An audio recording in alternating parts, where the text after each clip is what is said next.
नमस्ते। अपनी इस वीडियो में रानी दुर्गावती से जुड़ी हुई कुछ जानकारियाँ लेकर आई हूँ। चलिए वीडियो शुरू करते हैं। रानी दुर्गावती कीर्ति सिंह की इकलौती संतान थी। कीर्ति सिंह वीर साहसी चंदेल वंश के राजा थे। उनका पूरा नाम कीर्ति सिंह चंदेल था।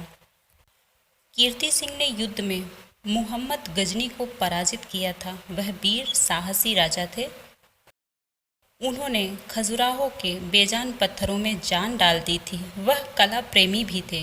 उन्होंने खजुराहो के बेजान पत्थरों के ऐसे सुंदर मंदिर बनवाए जो आज भी मध्य प्रदेश में मौजूद हैं, राष्ट्र धरोहर के रूप में जाने जाते हैं।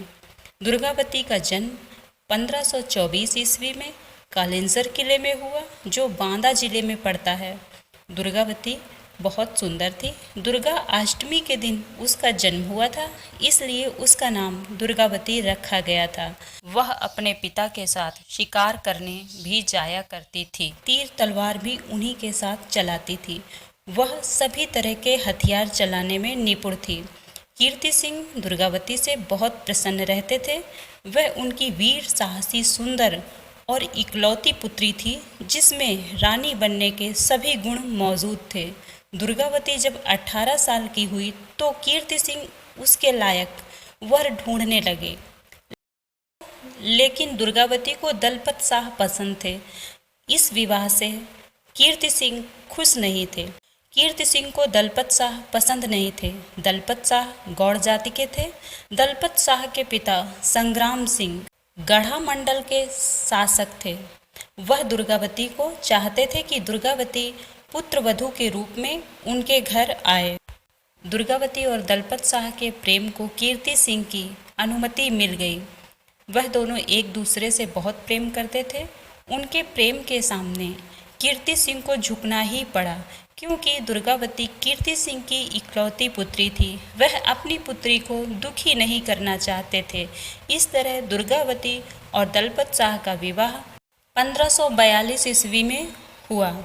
विवाह के 4 साल बाद दलपत शाह की असमय मृत्यु हो गई।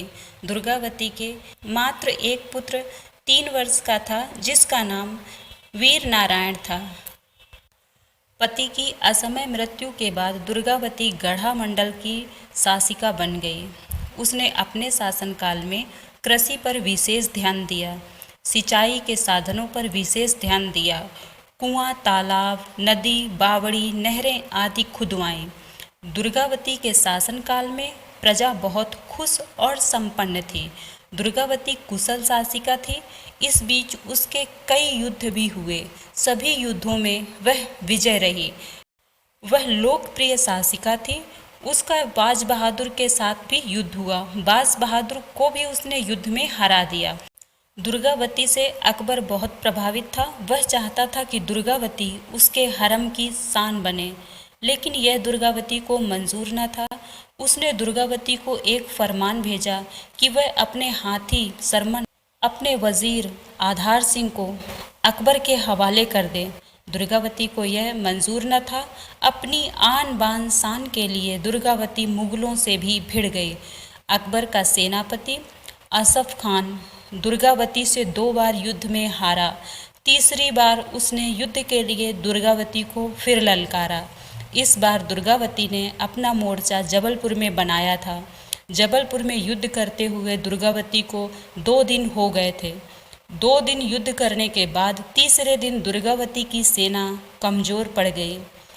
दुर्गावती बहुत घायल थी।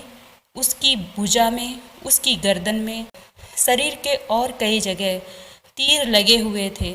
एक तीर दुर्गावती की आंख में आकर घुस गया। दुर्गावती ने उस तीर को निकाल फेंका। तीर की नोक दुर्गावती के आंख के अंदर ही रह गई।